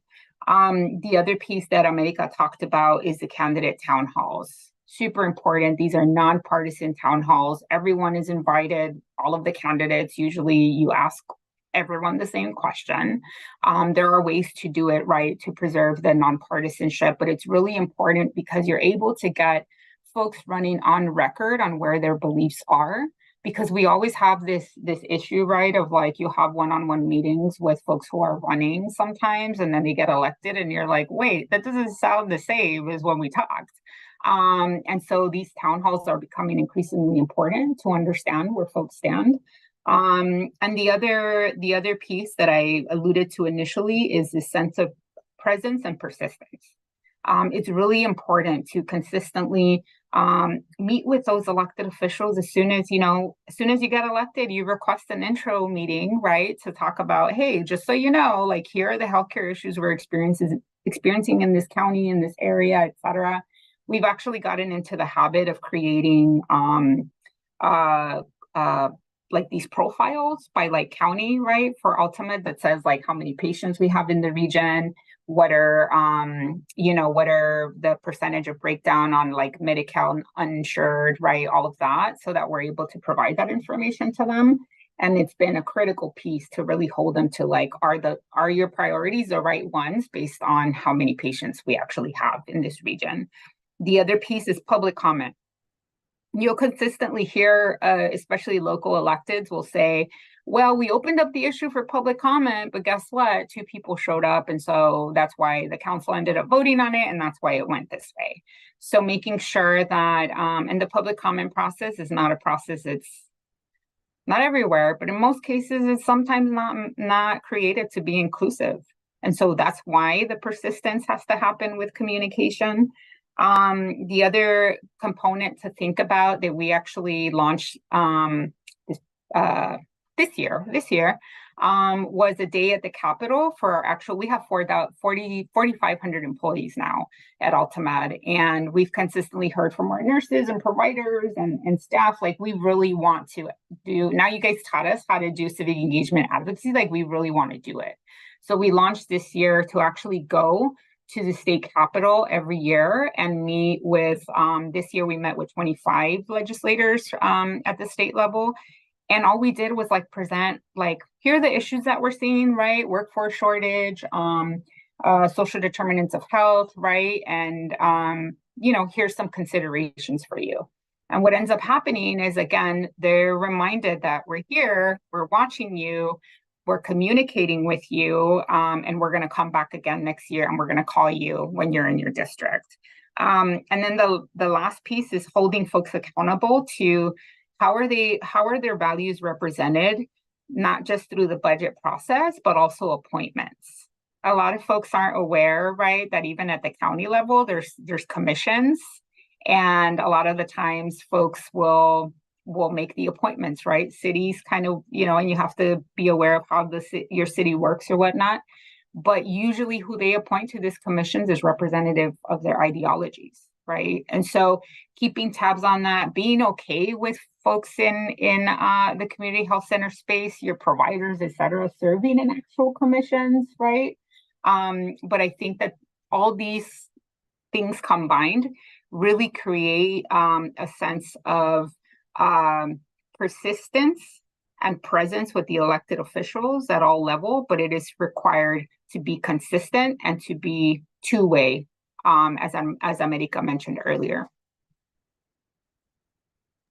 Thank you. Thank you so much, Lisette. I think it's so important, again, that we keep our foot on the pedal, if you will, on all of the work that we do throughout the year to either stop a ballot, elect an individual, or highlight some of the issues, right, that are relevant and important to community health, and not forget about it once we get the outcome, right, that we're working for. So thank you all for the panelists for highlighting that point. So we are at time, but we do have a couple of questions that we got from the audience that I'm going to take real quick. And the first question is either for Lisette or Dr. Bracho, America Bracho, and it is regarding the engagement of patients and providers on ballot issues in terms of how does it fit into larger institutional strategies to work with elected officials once they win or lose an election. Is this work in any way alienating elected officials in between election years? Lisette or Dr. Bracho, do you want to take a stab at that? If I understood correctly, I think that they work with our participants, patients, providers, and elected officials is ongoing. And the way to think about this is that on daily basis, when you think in equity, equity has so many implications and so many consequences in the life of your patients and our institutions and our community that is not an election item, it's a daily item. So you can think on daily basis. On daily basis, we think about the fact that, for example, what happened with access to medical and utilization about medical. What happened again is health, is salaries, is housing, is education, is safety, is daily life. So when you think that way, then you connect with who are our political representatives that we should be talking about these things on ongoing basis. And the people you serve, your patients, our participants, are they having these needs only during election phases?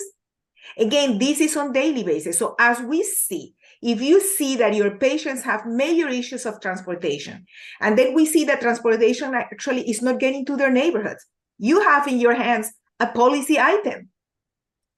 When people don't have information whatsoever about the decisions that are being made around health, is there an opportunity to have a gathering? And when a politician, a representative, is not delivering, is the person that represents us but is not representing us, is that a moment to gather and talk? I mean, this is on an ongoing basis. And then when elections are close by, then we have to enhance our message, because now it comes the opportunity to change that in a very, very pragmatic way. Thank you. Correctly. Thank you, America. I think we should probably get the name of who asked the question, because I want to make sure that we captured the question correctly. Because I think it's focusing on how do we engage patients and providers, within larger institutions to get the outcomes that we want without alienating elected officials and between elected years. Okay. That's how we understood it. Okay. And so I want to make sure that we follow up with this individual. And then maybe you want to comment about that. yes. Lisette, do you want to add anything to that, or we can move on? I mean, the only point I'll mention is like, if I understood your question correctly, I think that there's always this sense of like, well, if we're holding them accountable, it's an adversarial relationship. That's not the case, right? And so you can't alienate if it's not an adversarial relationship, right? And so all we're doing is we're going back to them during off-election years and saying, hey, these continue to be our priority is our patients and our community, and these continue to be the issues. We don't go in there screaming and saying all the things, right? Unless we have to, but that's usually never the case. We're not holding them accountable by doing ads about how terrible, nothing like that. We're just meeting with them and continue to remind them that these continue to be persistent issues, and that we continue to rely on them to lead on those issues for the sake of our patients and our community. Thank you, Lisette. It's great. The next question is for Dr. Bracho, but it could also be for anyone working within the community health centers, Dr. Lee and Lisette.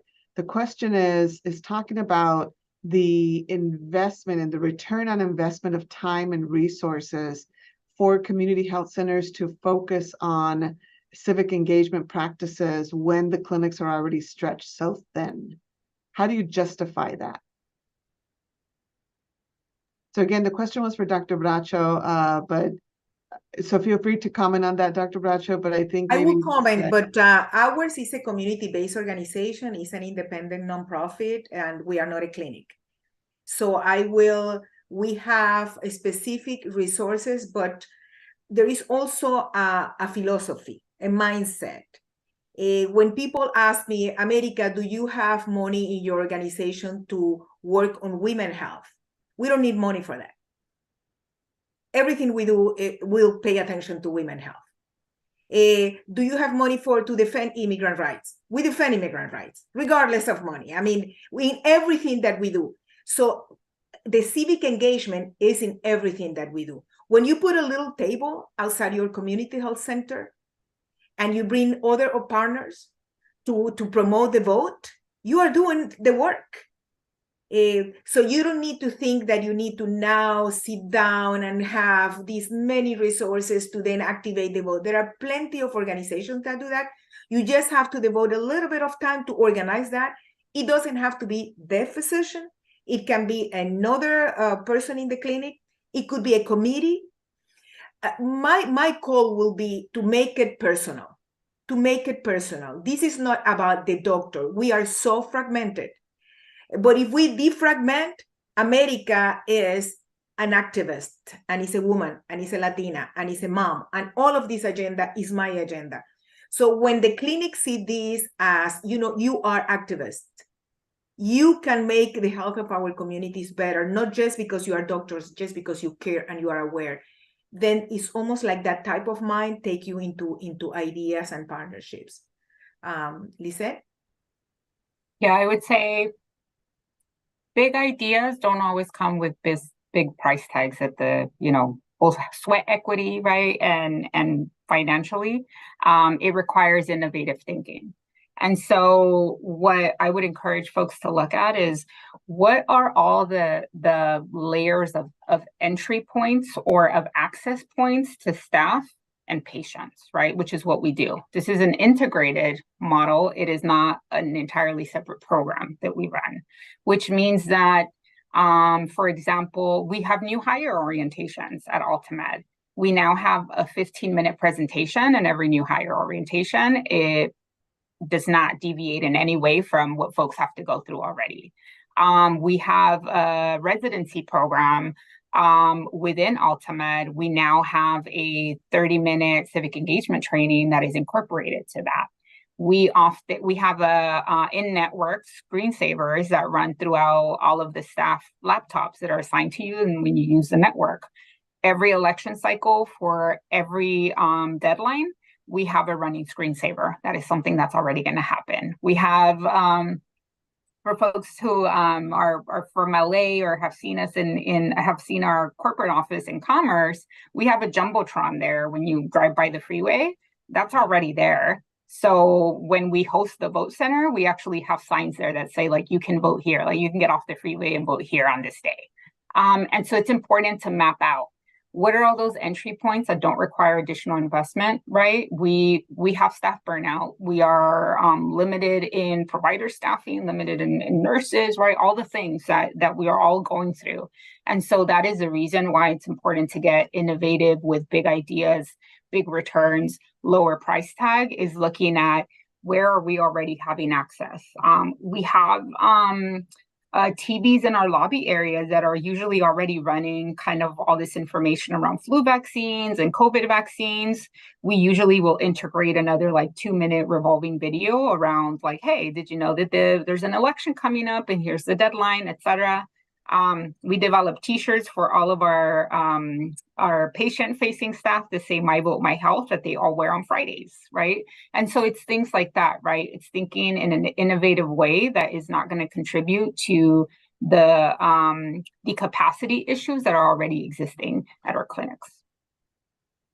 Thank you so much, Lisette, for that. I do also want to make sure Dr. Lee weighs in. Yeah, my response to the question would be, this is not extra, this is essential. And the reason why it's essential is because we're all facing, I would say, significant existential threat, to the very idea of community health centers, the very idea of primary care, right? We have, for every dollar that is spent in healthcare, which represents nearly 20% of GDP, only 5 to 7 cents is spent on primary care.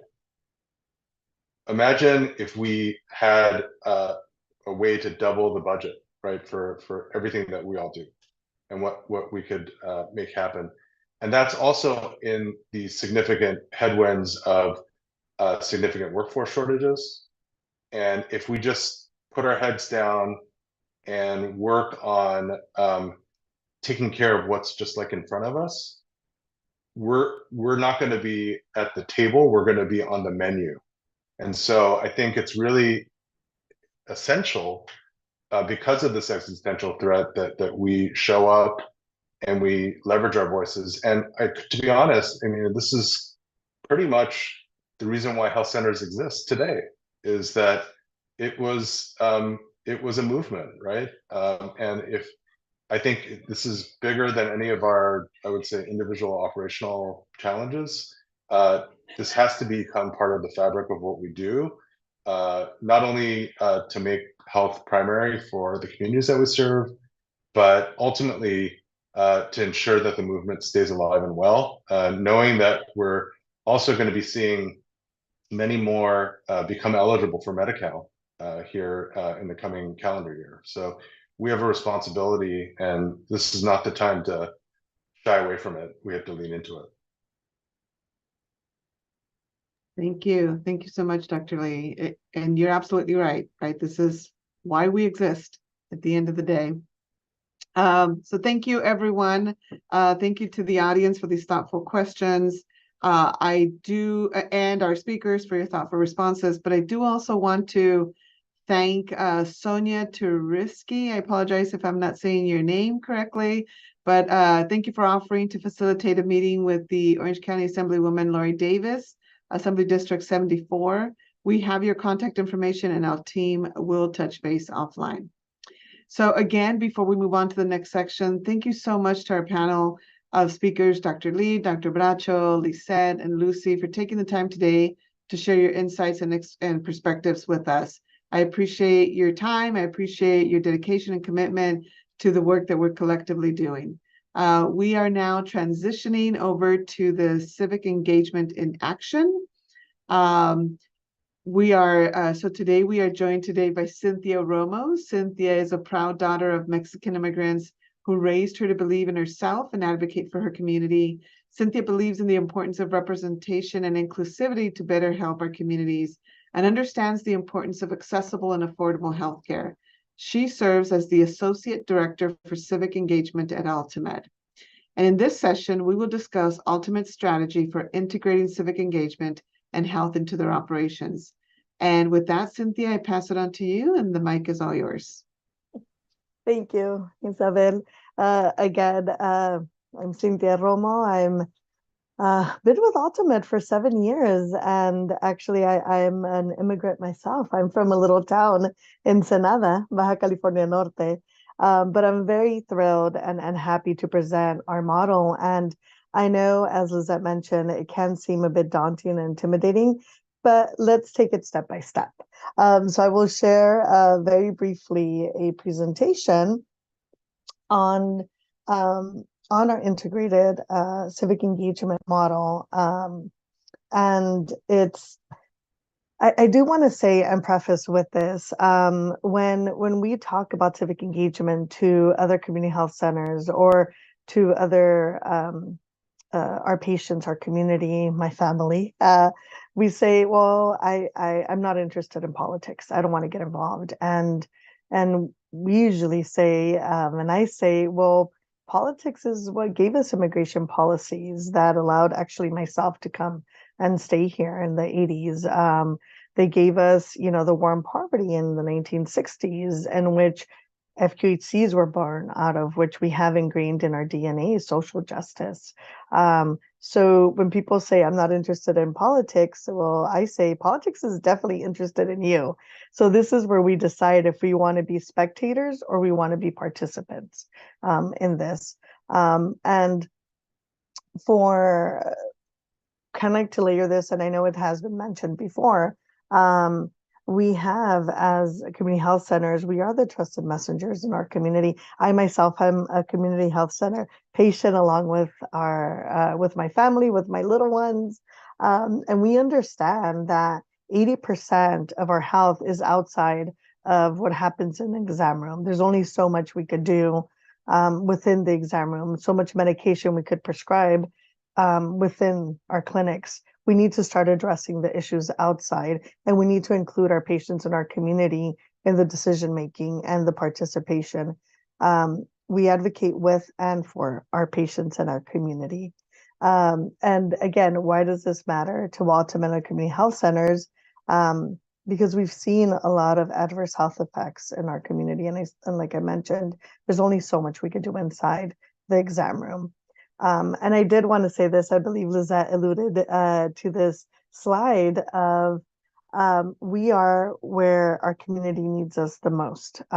This is what community health centers are meant to do, and we're doing it. But unfortunately, we're also located in these, for example, hard to count census tracts, not just in the state, but in the nation. We're also located where we have the majority of low propensity voters in our communities. And if we add to this as well, the impacts of COVID that had in our communities, everything is superimposed, and that starts adding to these adverse health effects. So community health centers are perfectly positioned as trusted messengers to really get out the word, really talk to our patients and our staff. And again, most of our staff come from the service areas where we provide these healthcare resources. So we are our community. And I would like to share here our North Star in guiding our work is policy and transformational change. So we start with civic engagement, advocacy, policy change.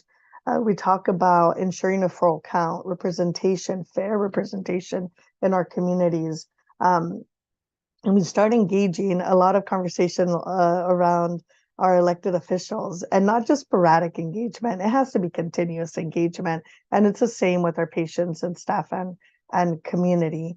And then in this one, why our providers, actually our providers here, Dr. Shapiro, Dr. Lee, who's actually my physician, who always reminds me about the flu shot when we're talking about civic engagement as well.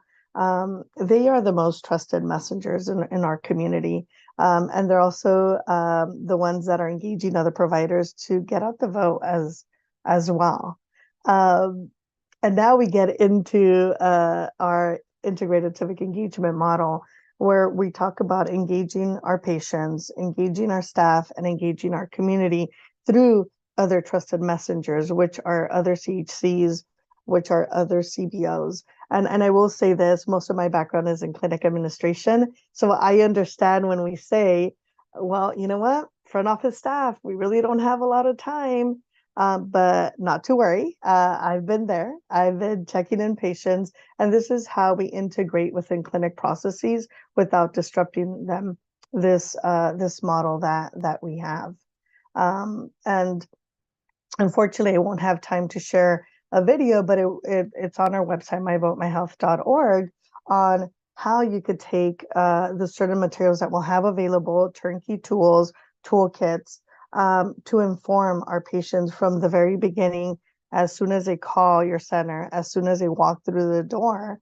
As I mentioned, there'll be the tabletops, the PSAs, the commercials, the front desk, having buttons that say, go out and vote, serving as a vote center, which we're hoping to host a pop-up mobile voting in Santa Ana at one of our largest sites there. So very excited about that, more to come on that. But again, when we engage our patients, it's not just them, it's their entire family, it's the entire community.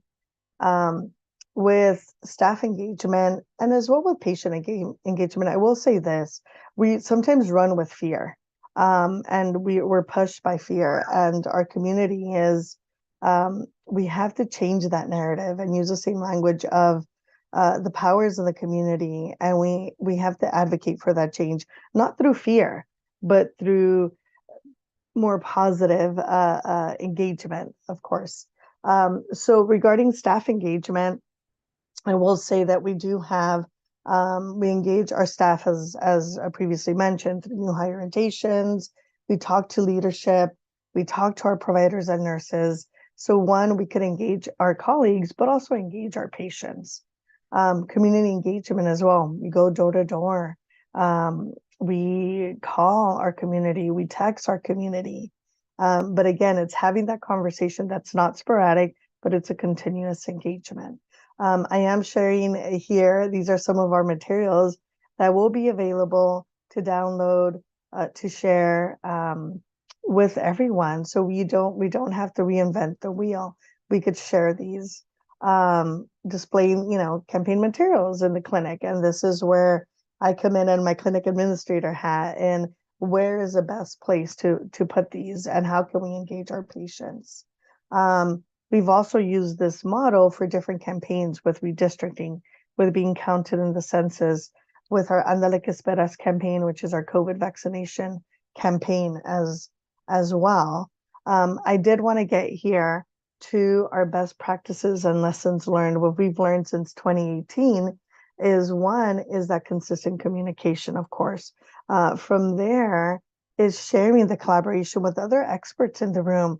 As mentioned, we're not a civic engagement organization. We are a healthcare organization that does civic engagement to address adverse health effects in our community and really achieve healthy civic health. Again, we also, in our campaigns, it's not just culturally competent, which I feel is the floor of when we engage our community, is cultural humility and sensitivity. So we do have those models, and again, the leveraging of partnerships and different strategies in our community and doing this together.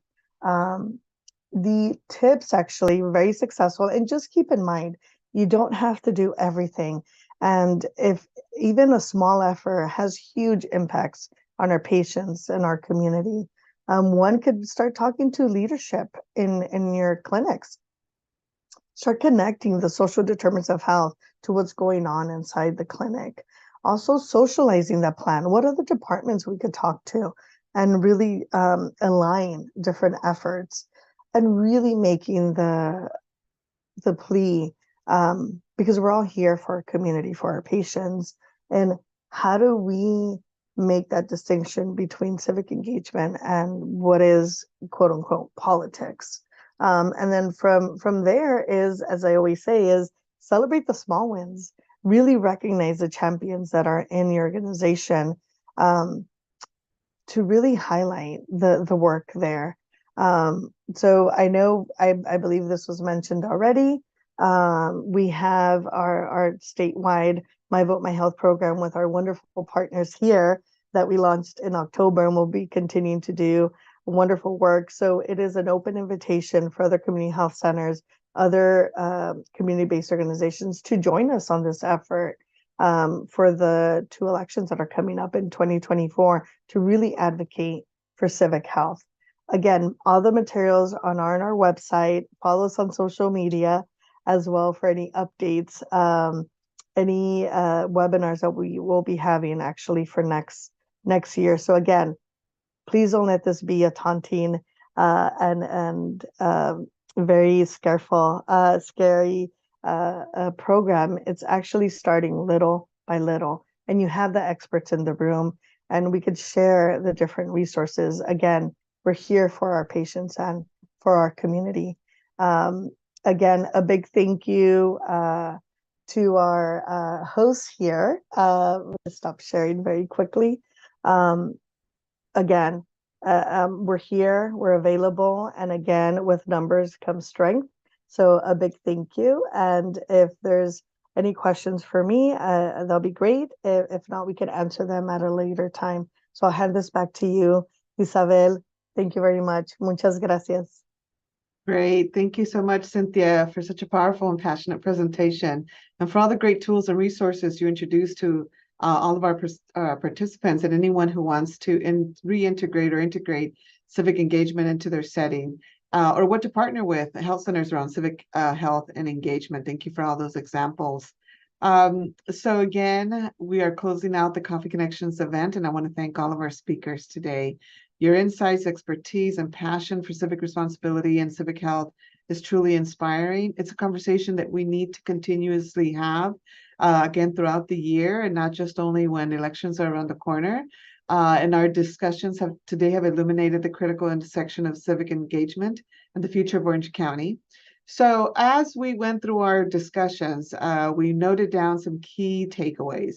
So I wanted to highlight the fact that during our keynote session today, Francisco helped us create a common understanding of civic engagement. He emphasized that civic engagement is more than just registering to vote and voting.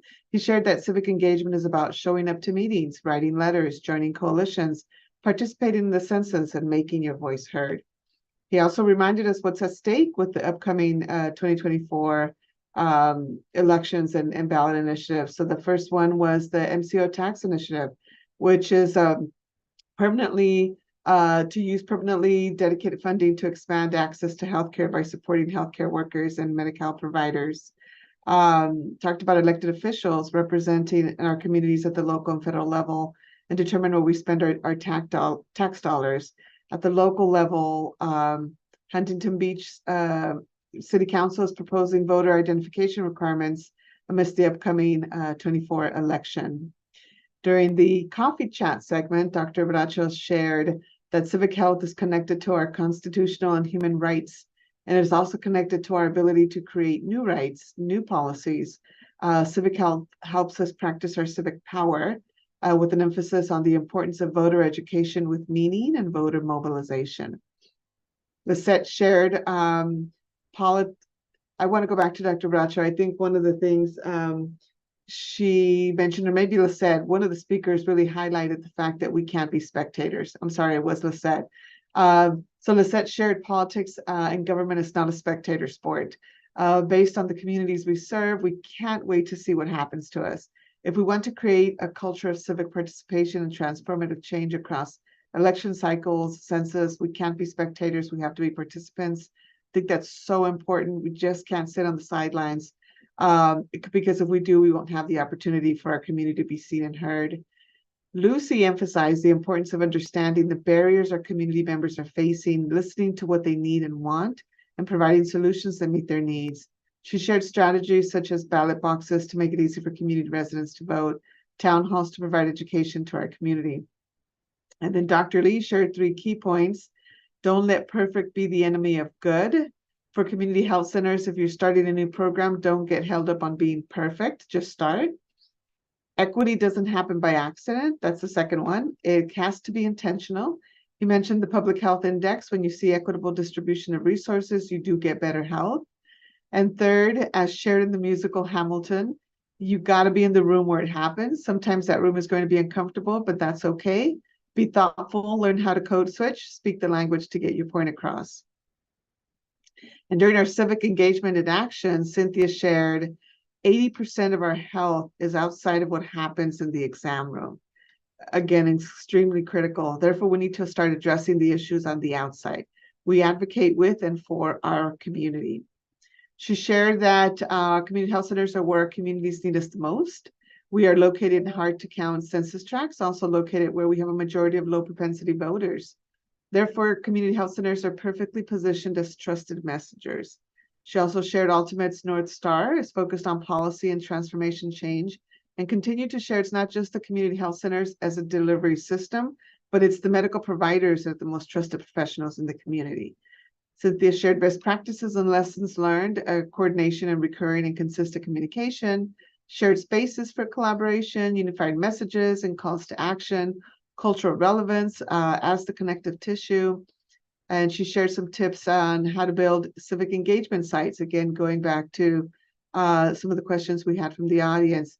Be in organizational leadership to champion this work connected to the social determinants of health. Socialize your plan and identify champions early on and celebrate the small wins. And one of our favorite quotes from Cynthia is, it's important to have continuous engagement, not sporadic conversations about civic engagement and civic health. It has to be consistent. And as we close out today's Coffee Connection and head into the holiday season, let's carry with us the awareness that our voices and votes are powerful instruments for positive change. May the spirit of today's conversations linger, motivating us to stay actively involved in shaping the trajectory of our community. Let's continue these dialogues, embrace our civic responsibilities, and strive for a future where OC thrives through our collective efforts. Thank you for your engagement today.